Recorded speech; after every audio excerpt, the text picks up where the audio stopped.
My story begins. In 1825, I was 10 years old. My father and mother were dead. I lived with my aunt and uncle, Mr. and Mrs. Reed. Their house was called Gateshead Hall. The house was in Yorkshire, in the north of England. My aunt and uncle Reed had 2 children, a boy, John, and a girl, Eliza. I liked my uncle Reed, and he liked me. But in 1825, my uncle died. After that, I was very unhappy. My Aunt Reed did not like me, and John and Eliza were unkind to me. It was a cold, rainy day in December. All of us were in the house. I wanted to be alone. I wanted to read. I opened a book. Then I heard my cousin John's voice. "Jane! Jane Eyre! Where are you?" John shouted. He came into the room and he saw me. "Why are you reading my book?" he asked. "Give it to me." John took the book. He hit my head with it. I screamed. John hit me again. I pulled his hair and I kicked him. "Help! Help, Mama!" John shouted. "Jane Eyre is hurting me." Aunt Reed ran into the room. She pulled me away from John. "John hit me with a book," I said. "I hate him, and I hate you too." "You are a bad girl, Jane," my aunt said. "Why do you hate me?" "You don't like me," I replied. "John and Eliza are unkind to me. I want to leave Gateshead Hall." "You want to leave?" Aunt Reed said. "Where will you go? Your parents are dead. You cannot live alone." Aunt Reed thought for a moment. "My friend, Mr. Brocklehurst, is the owner of a school," she said. "I will send you to Mr. Brocklehurst's school." A few days later, Mr. Brocklehurst came to Gateshead Hall. He was a very tall man. His eyes were dark, and his face was cruel. "Jane Eyre," he said to me, "God does not like bad children. God punishes bad children, Jane Eyre." "God will punish John Reed," I replied. "John Reed hits me and he shouts at me." "That is not true. You are a liar, Jane Eyre," Mr. Brocklehurst said. "You must not tell lies, and you must not live here with your cousins. You will come to Lowood School. You will become a good girl." "I want to come to your school, sir," I said. "I want to leave this house." "Bad girls are punished at my school, Jane Eyre," Mr. Brocklehurst said. "The girls work very hard at Lowood." "I will work hard. I will be a good pupil, Mr. Brocklehurst," I said. 2 weeks later, I left Gateshead Hall. I went to Lowood School. Chapter 2. Lowood School. It was the month of January. I arrived at Lowood School at night. A servant took me up some stairs and into a big bedroom. There were many beds in the room. The girls in the beds were asleep. The servant took me to an empty bed. I put on my nightclothes and I got into bed. Soon, I was asleep too. I woke up very early. A loud bell was ringing. The bedroom was dark and cold. I watched the other girls. They washed in cold water and they dressed quickly. There was a plain brown dress next to my bed, and there was a pair of ugly, heavy shoes. I washed quickly. Then I put on my new clothes. I was very hungry. I followed the other girls down the stairs. We sat down at long tables in a large dining room. Our food was terrible. "The food is bad again," one of the girls said. "Stand up," a teacher shouted. "Don't talk." We stood up. We did not speak. We walked into a big schoolroom and we sat down. There were about 80 girls in the schoolroom, and there were 4 classes. The oldest girls were in the 4th class. I was in the 1st class. 4 teachers came into the room and we began our lessons. The lessons were not interesting. First, we read some pages in a book. Then our teacher asked us questions about those pages. After 4 hours, we went outside. It was very cold. Very soon, a bell rang. Lessons started again. 3 weeks passed. One afternoon, the head teacher came into the schoolroom. The head teacher's name was Miss Temple. Mr. Brocklehurst was with her. We all stood up. I stood behind an older girl. I did not want Mr. Brocklehurst to see me. Mr. Brocklehurst walked slowly round the room. Everybody was very quiet. And then I dropped my book. Mr. Brocklehurst stopped walking. He looked at me. "Ah, the new girl," he said. "Come here, Jane Eyre." Then he pointed at 2 of the older girls. "You 2 girls, put Jane Eyre on that high chair," he said. "Look at Jane Eyre, everybody," Mr. Brocklehurst said. "This child is bad. She is a liar. She will be punished. Miss Temple, teachers, girls, do not talk to this child." Then he spoke to me again. "Jane Eyre, you must stand on that chair for 2 hours," he said. "You are a bad girl." That evening, I cried and cried, but Miss Temple was kind to me. "You are a good pupil, Jane," she said, "and you are not a bad girl. I am your friend, Jane." "Thank you, Miss Temple," I said. Lowood School was in an unhealthy place. The buildings were wet and cold. Mr. Brocklehurst owned the school. He was a rich man, but he did not buy warm clothes for us, and he did not buy good food for us. Everybody hated him. In the spring, many of the girls became sick. Some of them left the school. They never came back. Many of the girls died. That spring was a terrible time. We had no lessons. Miss Temple and the other teachers took care of the sick pupils. Mr. Brocklehurst had to buy better food for us, and he had to buy warm clothes for us. Mr. Brocklehurst never came to the school. The next year, Lowood School moved to a better place. It was a healthier place. There were new schoolrooms, new bedrooms, and a new dining room. The new buildings were bright and clean. The teachers were happy. After that, I was happy at Lowood School, too. I was a pupil at Lowood School for 6 years. Then I became a teacher. I was a teacher at the school for 2 years, but I never returned to Gateshead Hall, and the Reeds never wrote to me. Chapter 3. Thornfield Hall. In 1833, I was 18 years old. In the summer, Miss Temple left Lowood School. She got married. I wanted to leave Lowood, too. I wanted a new life. I will be a governess, I thought. I put an advertisement in a newspaper. I had a reply to my advertisement. The reply was from Mr. Fairfax of Thornfield Hall, near Millcote. Millcote was about 70 miles from Lowood School. Mr. Fairfax wanted a governess for a little girl. I wrote to Mr. Fairfax immediately. I was going to be a governess at Thornfield Hall.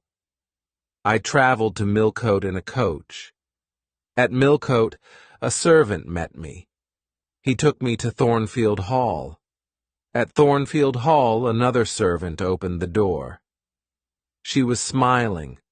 She took me into a small, warm room. A lady was in the room. She was sitting by the fire. "Are you Mr. Fairfax?" I asked her. "Yes, my dear," she said. "And you are Miss Eyre. Are you cold? Sit by the fire, Miss Eyre. A servant will bring you some food." "Mr. Fairfax is very kind," I said to myself. "I will be happy here." "Will I see Miss Fairfax tonight?" I asked. Mr. Fairfax looked at me. She smiled. "Miss Fairfax? No, no," she said. "Your pupil's name is not Miss Fairfax. Your pupil is Adele Varens. Adele's mother was a Frenchwoman. Adele is Mr. Rochester's ward. He takes care of her." "Mr. Rochester?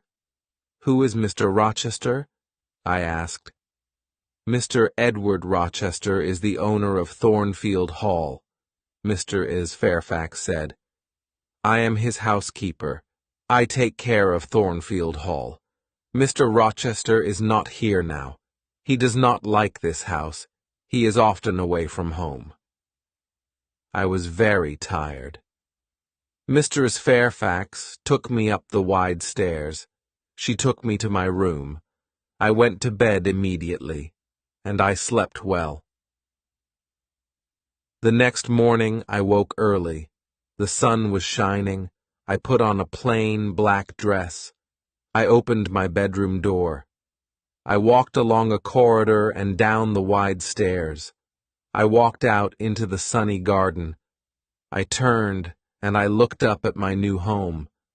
Thornfield Hall was a beautiful house with many large windows. The garden was beautiful too. After a few minutes, Mr. Fairfax came into the garden. She spoke to me. "Good morning, Miss Eyre," she said. "You have woken early. Miss Adele is here. After breakfast, you must take her to the schoolroom. She must begin her lessons." A pretty little girl walked towards me. She was about 8 years old. She spoke to me in French, and I replied in French. After breakfast, I took Adele to the schoolroom. We worked all morning. Adele enjoyed her lessons, and I was happy. In the afternoon, Mr. Fairfax took me into all the rooms of Thornfield Hall. We looked at the paintings and at the beautiful furniture. We walked along the corridors. "Come up onto the roof, Miss Eyre," Mr. Fairfax said. "You will see the beautiful countryside around Thornfield Hall." We walked up many stairs. At last, we were at the top of the house. We walked along the top corridor. Mr. Fairfax opened a small door, and we walked onto the roof. "Look, Miss Eyre," Mr. Fairfax said. "You can see for many miles." We stood on the roof for a few minutes, then we went back into the house. We walked carefully towards the stairs. The top corridor was narrow and dark. Suddenly, I heard a strange laugh. "Who is that, Mr. Fairfax?" I asked. Mr. Fairfax did not reply. She knocked on a door. "Grace," she said. The door opened. Behind the door was a small room. A servant was standing at the door. "Be quiet, Grace, please," Mr. Fairfax said. The woman looked at Mr. Fairfax. Then she closed the door. "That was Grace Poole," Mr. Fairfax said. "She works up here. Sometimes she laughs and talks with the other servants. Don't worry about Grace. Please come downstairs now, Miss Eyre." Chapter 4. Mr. Rochester. 3 months passed. I had not met the owner of Thornfield Hall. Mr. Rochester had not come home. One January afternoon I went out and I walked towards the road. I was going to the village of Hay. I was going to post a letter in the village. Hay was 2 miles from Thornfield Hall. The day was fine, but it was very cold. I walked quickly, and soon I was near the village. Suddenly, a big black and white dog ran past me. A moment later, a man on a black horse followed the dog. Then I heard an angry shout. The dog ran past me again. It was barking loudly. I turned round. The horse had fallen on the icy ground, and the man had fallen from the horse, walked towards them. "Can I help you, sir?" I asked. "My horse fell. I've hurt my foot," the man said. The horse stood up. The man tried to stand up too, but he could not stand. He fell onto the ground again. The man was about 35 years old. He was not handsome, but he had a strong face. He had dark eyes and black hair. He was not very tall, but his body was powerful. "I'll bring somebody from Thornfield Hall," I said. "Do you live at Thornfield?" the man asked. "I am the governess," I replied. "Ah, yes, the governess," the man said. "Help me, please." The man stood up very slowly, and he put his hand on my shoulder. He walked slowly towards his horse. I helped him. He pulled himself onto the horse. "Thank you." "Now go home quickly," the man said, and he rode away. I walked on to the village and I posted my letter. Then I returned to Thornfield Hall. Bright lights were shining in the big house. I went inside. A big black and white dog walked towards me. It came from the dining room. I had seen the dog before. "Whose dog is that?" I asked a servant. "It's Mr. Rochester's dog," the servant replied. "Mr. Rochester has come home, but he has hurt his foot. His horse fell on some ice." I smiled. The owner of Thornfield Hall had returned, but I did not see Mr. Rochester again that day. I saw Mr. Rochester the next day. He sent for me in the evening. I put on a clean dress. I brushed my hair carefully. Mr. Rochester was in the large sitting room. He was sitting in a big chair. His right foot was on a small chair. Messrs. Fairfax and Adele were sitting with him. "Sit by the fire, Miss Eyre," he said. "Where have you come from?" "From Lowood School," I replied. "I was there for 8 years." "8 years," Mr. Rochester said. "That is a long time. Who are your parents?" "I have no parents, sir," I answered. "They are dead." "But where is your home, Miss Eyre?" Mr. Rochester asked. "I have no home, sir. I have no family," I said. "Why did you come to Thornfield Hall?" Mr. Rochester asked. "I wanted to leave Lowood, sir," I replied. "I put an advertisement in a newspaper. Messrs. Fairfax replied to my advertisement." "Yes, I did," Messrs. Fairfax said. "Miss Eyre is a good teacher, Mr. Rochester." Mr. Rochester smiled for the first time.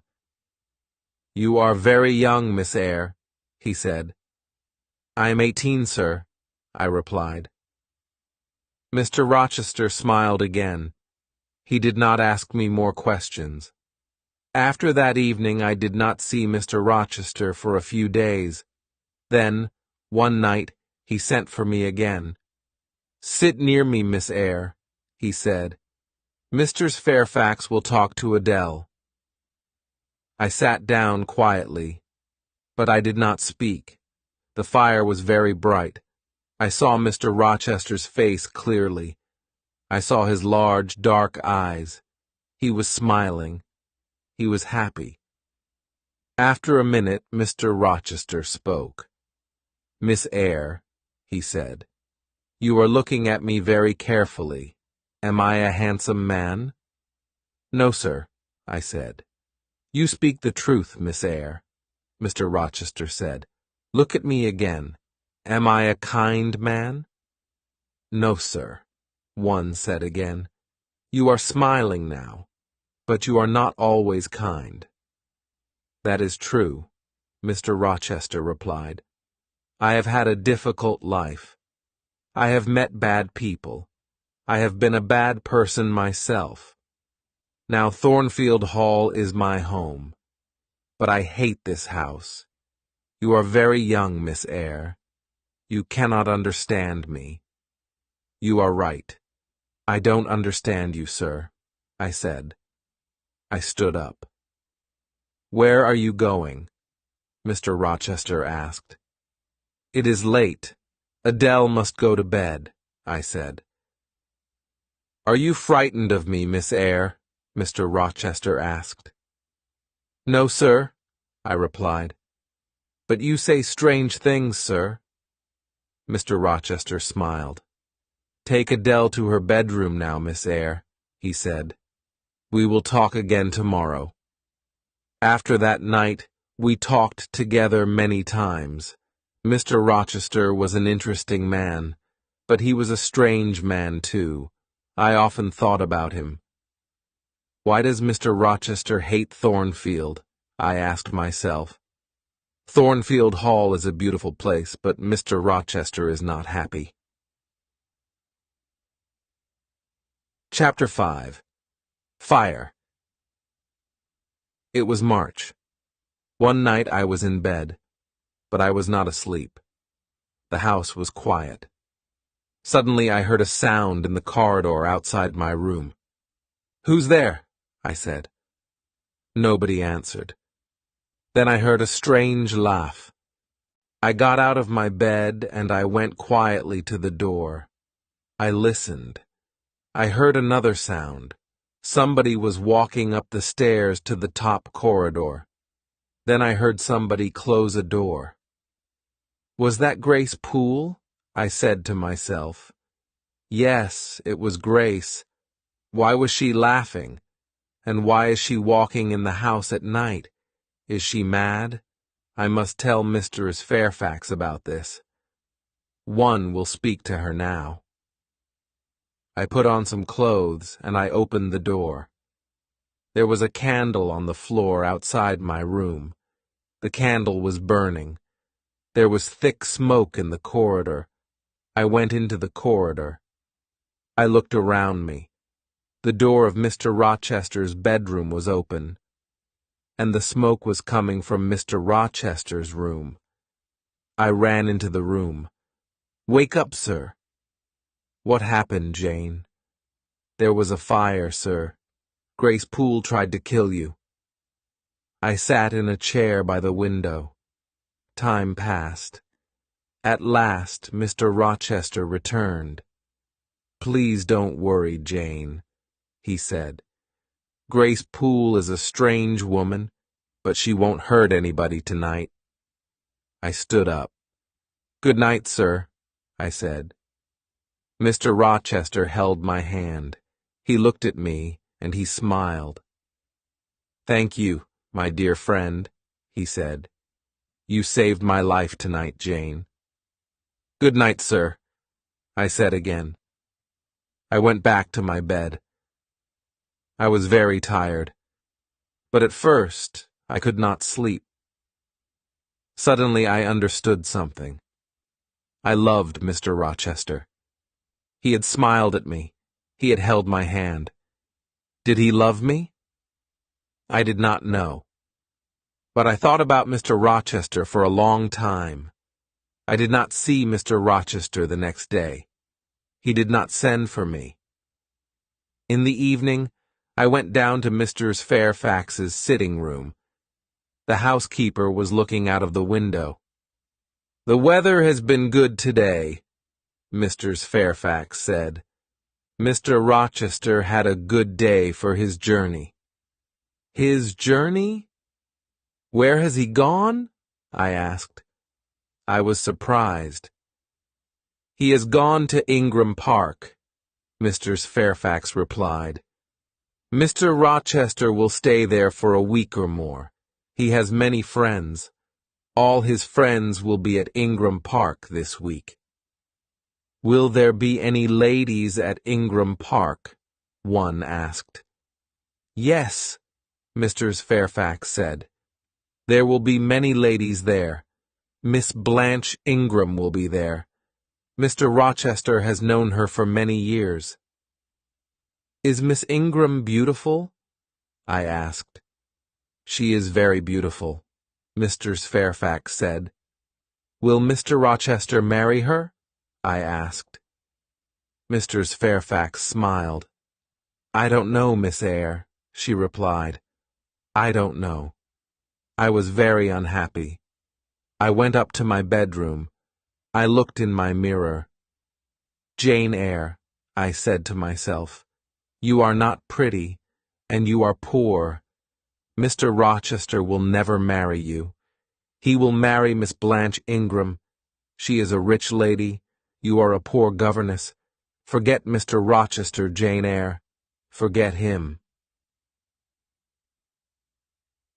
Chapter 6. Guests at Thornfield Hall. 2 weeks later, a letter arrived for Mr. Fairfax. Mr. Rochester will return on Thursday, Mr. Fairfax said. Some of his friends will come here with him. There will be many guests at Thornfield Hall. On Thursday evening, Mr. Fairfax, Adele, and I were in Adele's bedroom. Mr. Fairfax was looking out of the window. The guests are arriving now, Mr. Fairfax said. I went to the window and I looked out. There were 3 carriages. 2 people were riding horses. Mr. Rochester was riding his big black horse. A beautiful young woman was riding a white horse. Mr. Fairfax pointed to the young woman. That is Miss Ingram, the housekeeper said. Then she went downstairs. Adele wanted to go downstairs too. No, Adele, I said. We cannot go downstairs tonight. Mr. Rochester is talking to his guests. The next day, Mr. Fairfax came into the schoolroom. Mr. Rochester wants you to meet his guests tonight, Miss Eyre, she said. Adele must meet them too. Later, Adele and I went quietly into the sitting room, and soon 8 ladies came into the room. One of them was tall, dark, and very beautiful. She was Blanche Ingram. Adele ran towards her. Good evening, beautiful lady, she said in French. What a pretty little girl, Blanche Ingram said. Miss Ingram spoke to the other ladies, and she spoke to Adele, but she did not speak to me. Half an hour later, the gentleman came into the room. I looked at Mr. Rochester. He saw me, but he did not speak to me. Miss Ingram pointed at Adele. Why doesn't this little girl live at a school, Mr. Rochester? She asked. Adele learns her lessons at home, Mr. Rochester replied. She has a governess. Oh, yes, that small woman by the window, Miss Ingram said. I had many governesses. I hated all of them. They were all ugly and stupid. Later, Miss Ingram and Mr. Rochester sang some songs together. Mr. Rochester had a fine voice. I listened to the songs. Then I left the room. Mr. Rochester followed me. What is wrong, Jane? He asked. Nothing is wrong, sir, I said. But I am tired. I am going to my room. Good night, sir. You are tired, and you are unhappy too, Mr. Rochester replied. There are tears in your eyes. Rest now, Jane. But please come and meet my guests tomorrow evening. Don't forget Jane. The guests stayed at Thornfield Hall for 2 weeks. Every evening, I went to the sitting room with Adele. Nobody spoke to me. Mr. Rochester and Miss Ingram were always together. One afternoon, Mr. Rochester went to Millcote. He returned late in the evening. I met him at the front door. "Another guest has arrived, sir," I told him. "His name is Mr. Mason. He has come from the West Indies." Suddenly, Mr. Rochester's face was pale. He held my hand tightly. "Mason, the West Indies. Mason," he said. "Are you ill, sir?" I asked. "Jane, my little friend, I've had a shock," he said. "Bring me a glass of wine, please." I went quickly to the dining room. I returned with a glass of wine, and I gave it to Mr. Rochester. "What are my guests doing?" he asked. "They are eating and laughing, sir," I replied. "Mr. Mason is talking to the other guests." "One day they will all hate me," Mr. Rochester said. "Now, go into the dining room again. Tell Mason to meet me in the library." I gave Mr. Mason the message. Then I went to my bedroom. I got into my bed. Later, I heard Mr. Rochester coming up the stairs with Mr. Mason. They were laughing and talking. Soon, I was asleep. Chapter 7. A Terrible Night. Some hours later, I woke up. A terrible cry had woken me. The moon was bright. Its light was shining through my window. I listened. Then I heard somebody shouting, "Help! Help! Rochester, help me!" The voice came from the top corridor. "Help! Help!" I got out of bed, and I put on a dress and some shoes. I opened my door. All the guests were in the corridor outside the bedrooms. They were all asking questions. "What happened?" they asked. "Is there a fire? Who is hurt? Where is Mr. Rochester?" "I am here," Mr. Rochester said. He was walking down the stairs from the top corridor. "What is wrong, Mr. Rochester?" Miss Ingram asked. "What has happened?" "Nothing is wrong," Mr. Rochester replied. "One of the servants has had a bad dream. Go back to bed." I went back to my room. But something was wrong. I did not get into my bed. I waited. Soon, somebody knocked on my door. I opened the door. Mr. Rochester was standing in the corridor. "Jane, follow me. Do not make a sound," Mr. Rochester said. We went up to the top corridor. Mr. Rochester unlocked a door, and we went inside a room. Mr. Mason was sitting on a chair in the room. His face was pale, and his shirt was covered with blood. Then I heard a terrible laugh. The sound came from the next room. Grace Poole is a madwoman, I thought. Why does Mr. Rochester have a mad servant? Mr. Rochester spoke quietly to Mr. Mason. "I am going to bring a doctor, Richard," he said. Then he spoke to me. "Stay here, Jane. Wash Mr. Mason's arm, but do not speak to him." Mr. Rochester left the room. I washed Mr. Mason's arm. We waited for Mr. Rochester and the doctor. Mr. Mason did not speak to me, and I did not speak to him. After 2 hours, Mr. Rochester returned. The doctor was with him. The doctor looked at Mr. Mason's arm. "She bit me," Mr. Mason said. "I came up here. I wanted to see her. I wanted to help her. But she bit me." "Be quiet now, Richard," Mr. Rochester said quickly. The doctor put a bandage on Mr. Mason's arm. Mr. Rochester put Mr. Mason's coat round the injured man's shoulders. Then he spoke to me again. "Run downstairs, Jane. Unlock the small door at the side of the house, he said. We will follow you. I went quickly downstairs and I opened the door. Outside the door, a servant was waiting with a carriage. Mr. Mason and the doctor came out of the house. They got into the carriage. Then Mr. Rochester came out of the house too. Mr. Mason spoke to him through the window of the carriage. Help her. Be kind to her, Rochester, he said. Yes, I will, Mason, Mr. Rochester said. The servant drove the carriage away. Will you walk in the garden with me, Jane? Mr. Rochester asked. I do not want to sleep now. Yes, I will, sir, I said.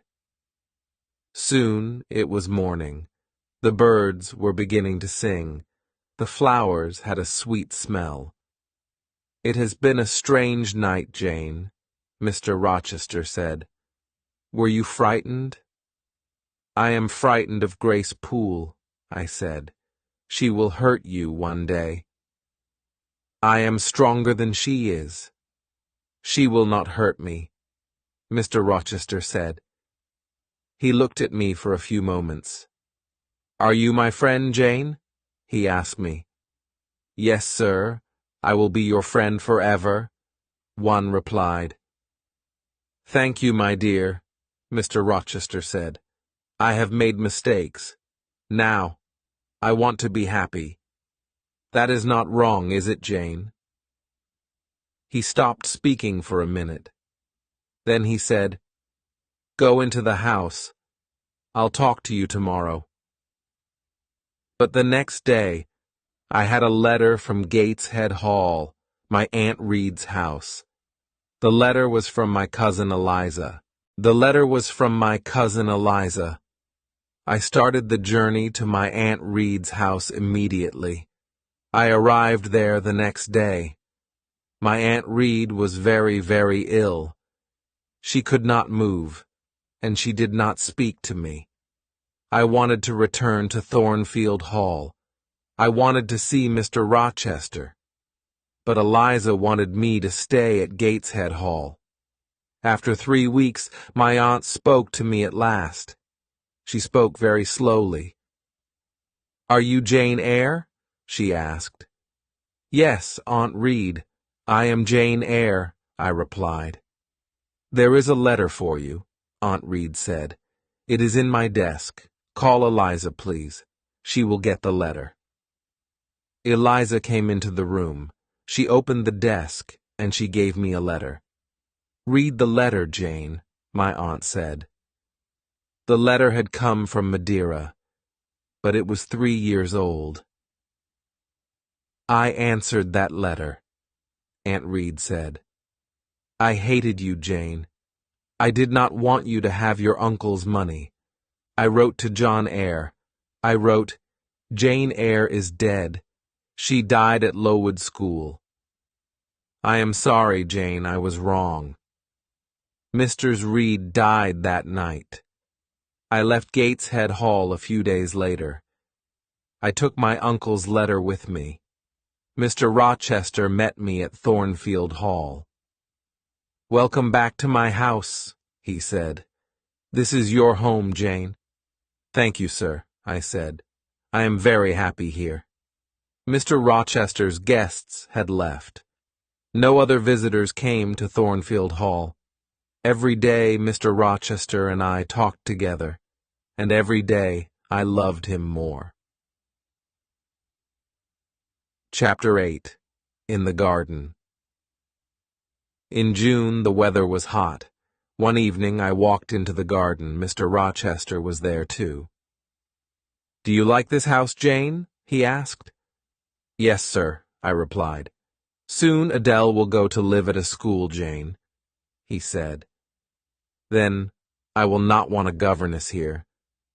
Will you be sad then, Jane? Will you leave Thornfield Hall? Leave? I said quickly. Must I leave Thornfield? My dear. Mr. Rochester stopped. He was silent for a moment. Then he said, I am going to be married soon. "Oh, sir," I said. "Then I must go far away from Thornfield, far away from you, sir." I started to cry. "I will always remember you, Jane," Mr. Rochester said. "Will you forget me?" "No, sir," I replied. "I will never forget you. I don't want to leave Thornfield, sir. Don't want to leave you." "Don't leave, Jane," Mr. Rochester said. "Stay here." He smiled at me. "I must not stay here, sir," I said. "You are going to marry Miss Ingram. I am poor. I do not have a pretty face, but I have a heart.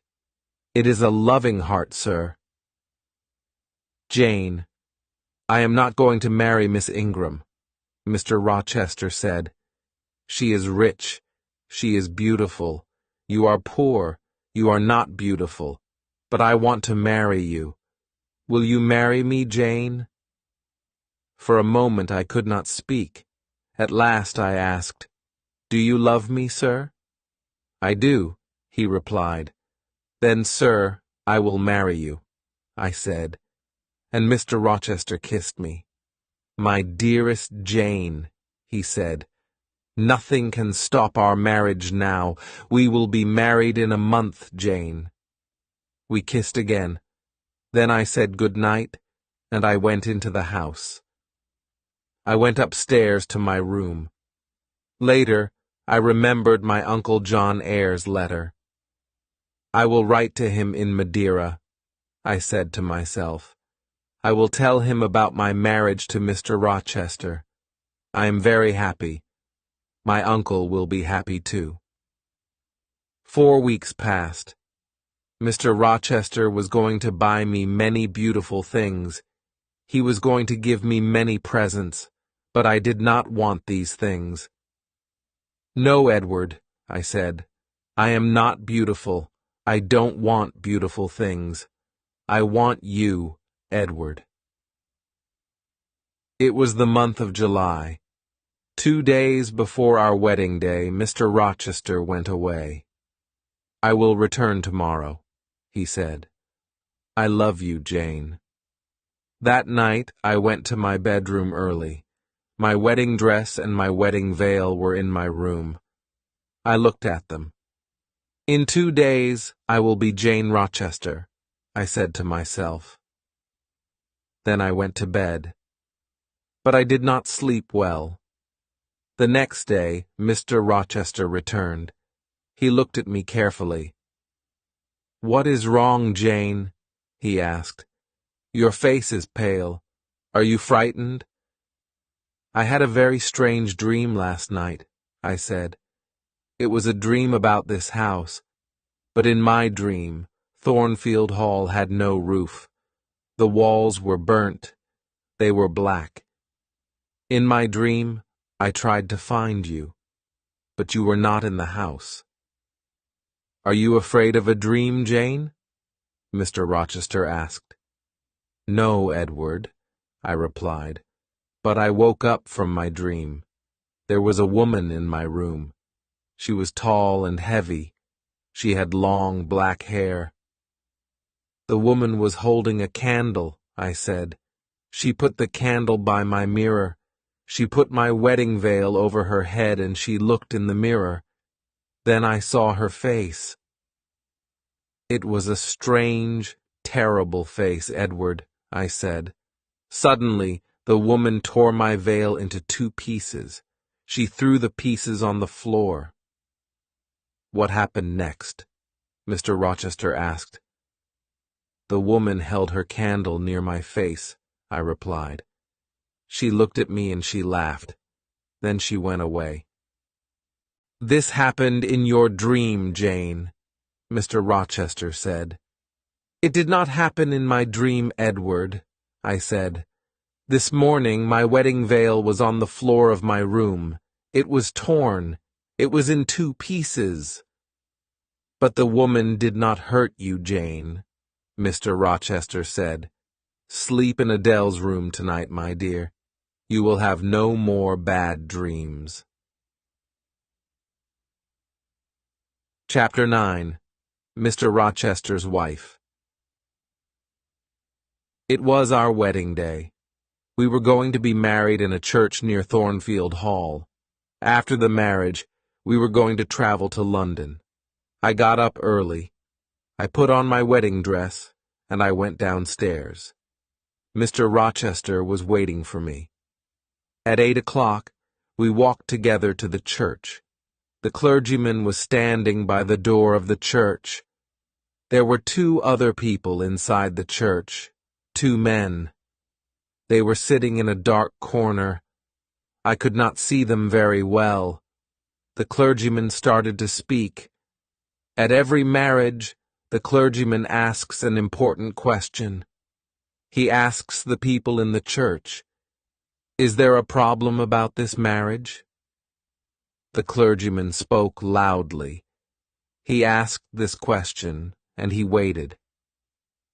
There was silence for a moment, and then one of the men in the dark corner stood up.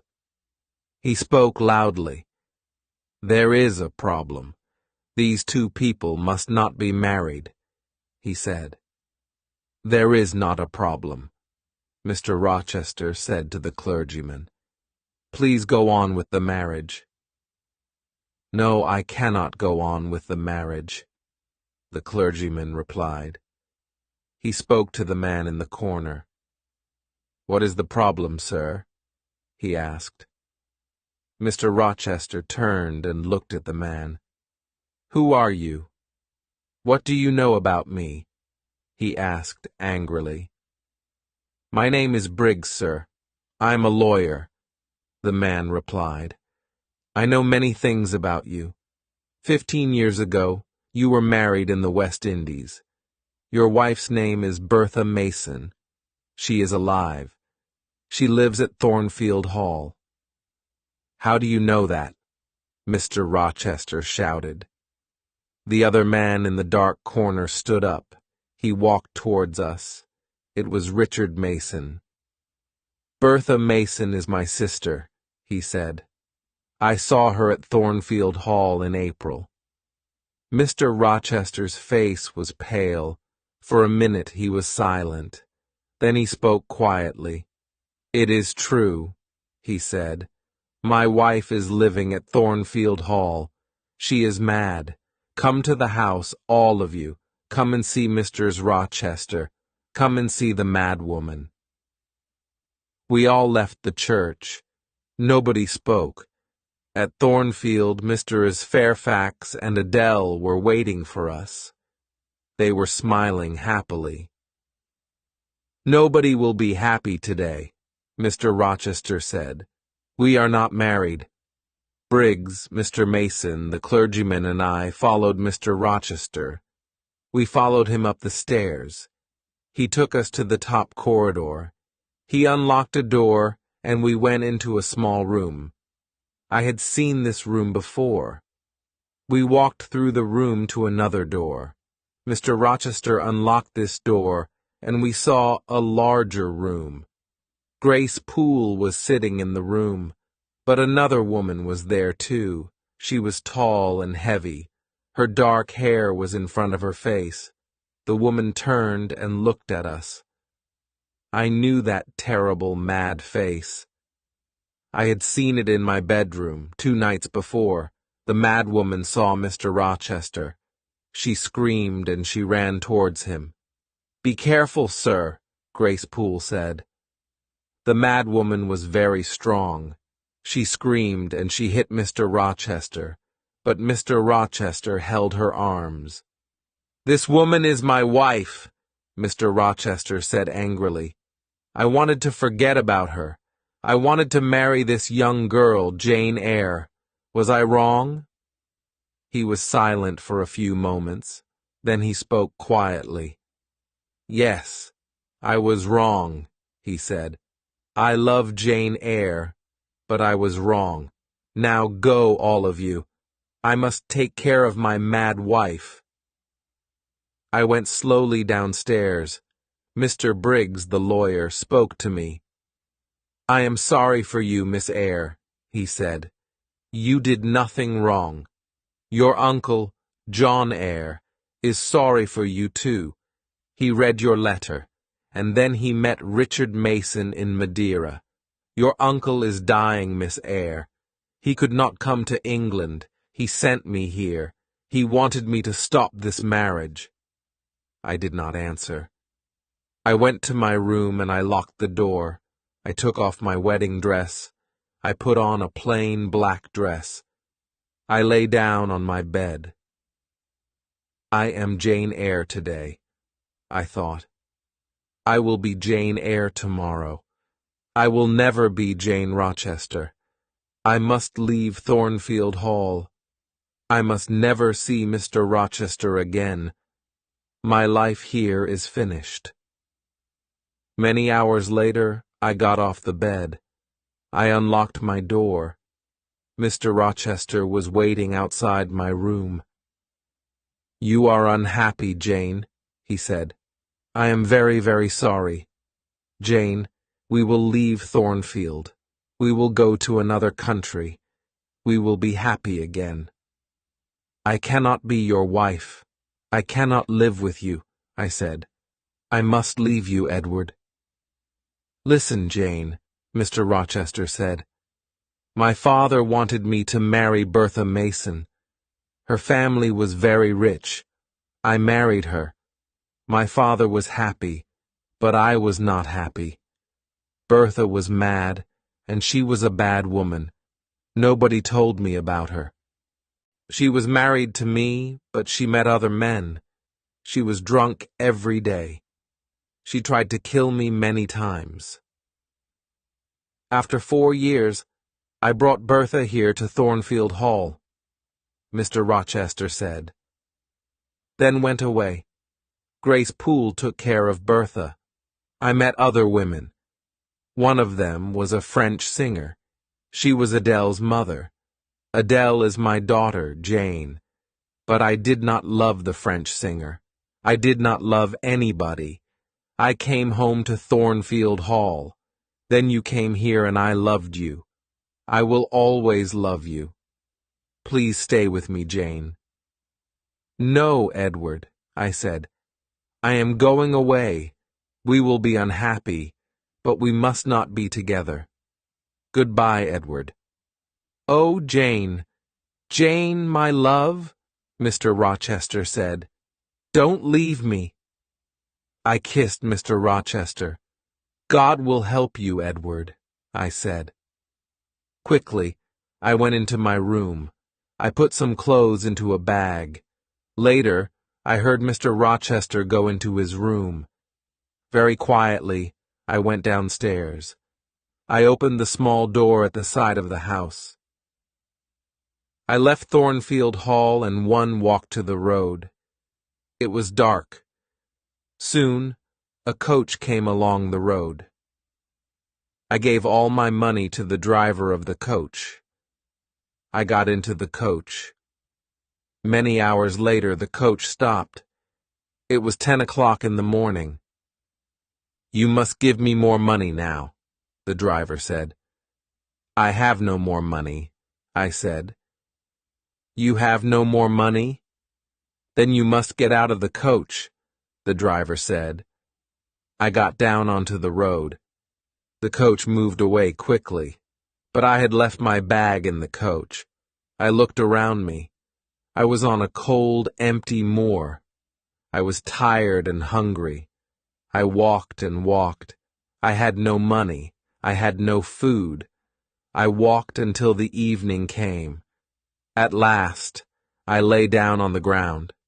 I fell asleep immediately. Chapter 10. Moorhouse. The next morning I woke late. I walked along the road for many miles. It started to rain. Soon my clothes were wet. I saw no one. I walked on the moor all day. In the evening I was very tired again. I must sleep soon, I thought. Where shall I sleep? Then I saw a light. I walked slowly towards it. The rain was falling heavily, but I saw a house near the road. I walked up to the house. I knocked on the door. I waited, but nobody opened the door. I stood outside the house. I was very cold and very tired. I could not move. "I am going to die here," I said. Then I heard a young man's voice. The man was standing behind me. "No, you will not die at Moore House," the man said. Then he unlocked the door of the house. He took me into the house.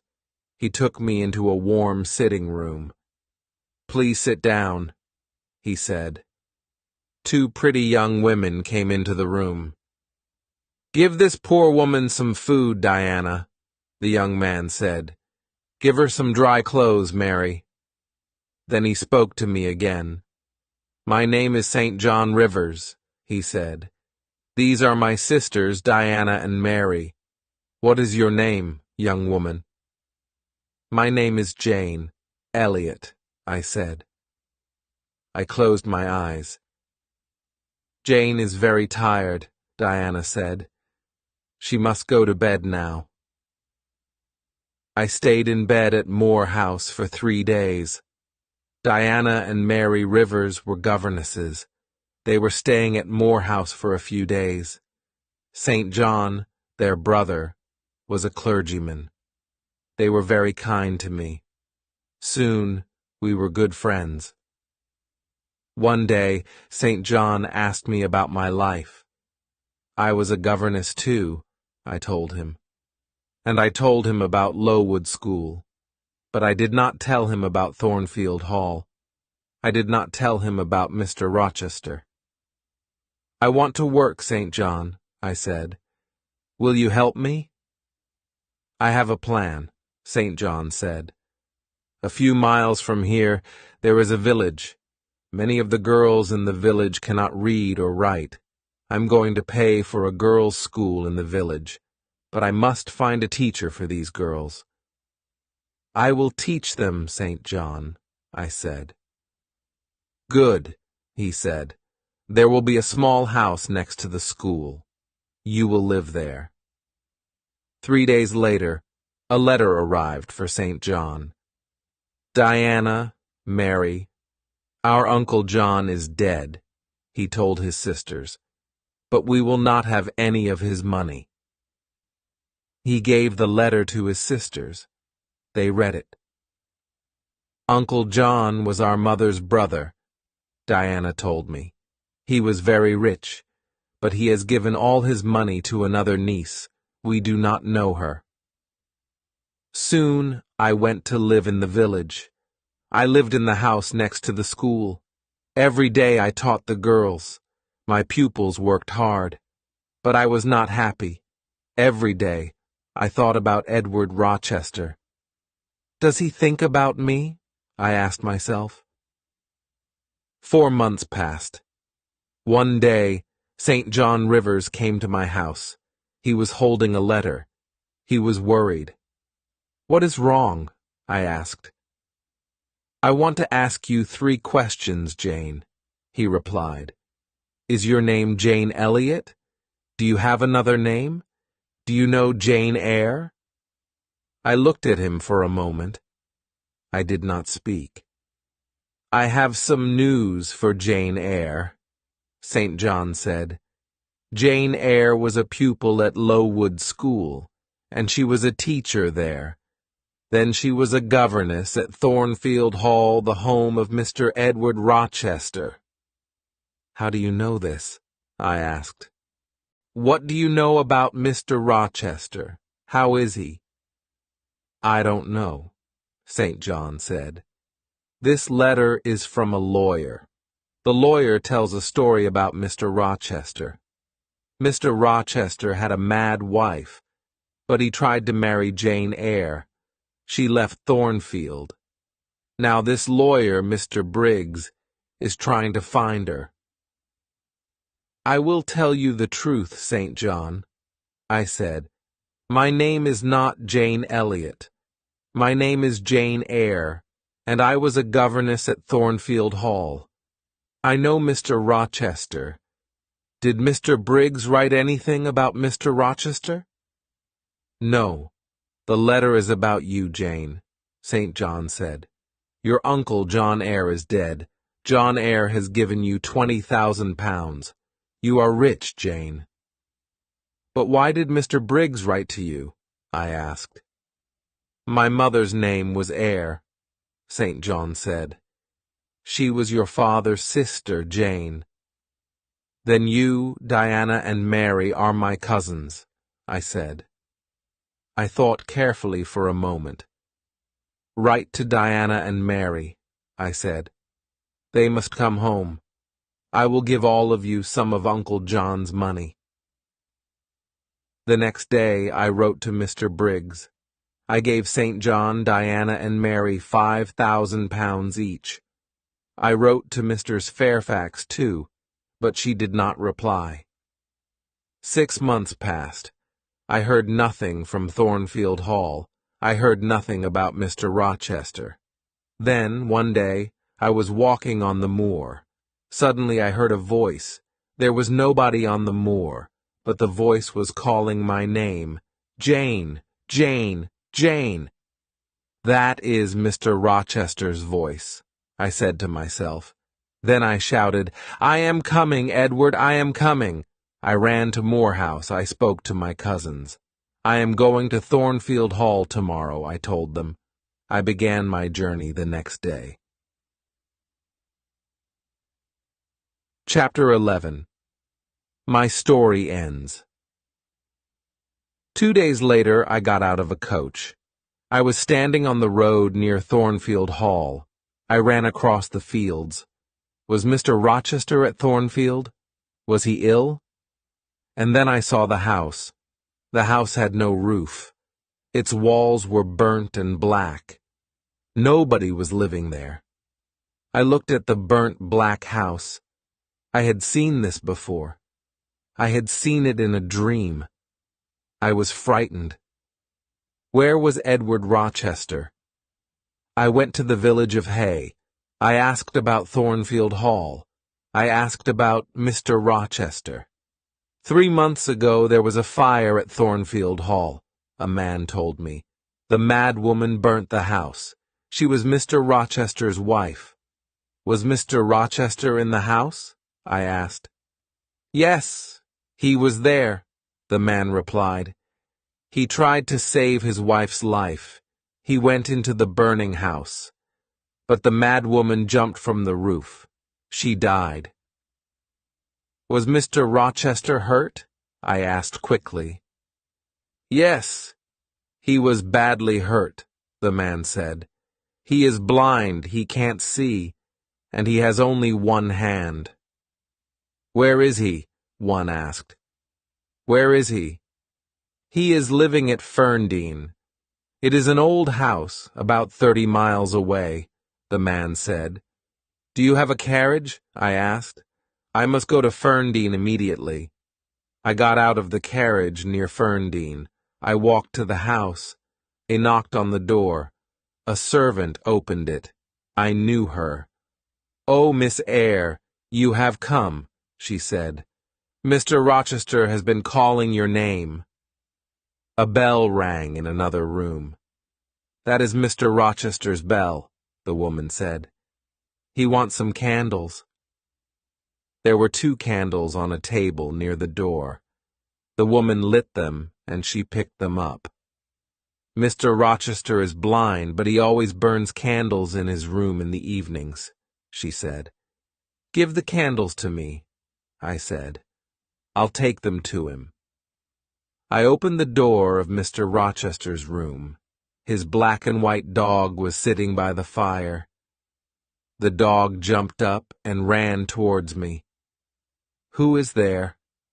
Mr. Rochester said. Don't you know me, Edward? I asked. Your dog knows me. I put the candles on a table. I held Mr. Rochester's hand. I know that voice, and I know this little hand, Mr. Rochester said. Is that you, Jane? Yes, sir, I have found you at last, I said. I will never leave you again. Then I told Mr. Rochester my story. "Why did you leave your cousins, Jane?" Mr. Rochester asked. "Why did you come back to me? I am blind. I have only one hand." "I will take care of you, Edward," I said. "But I don't want a servant," Mr. Rochester replied. "I want a wife." "You will have a wife, Edward," I said. "I will be your wife. I will marry you.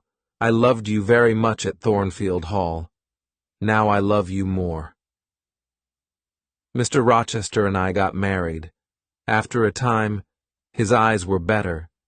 He could see a little. He saw the face of our first child. My dear Edward and I are very happy. The end.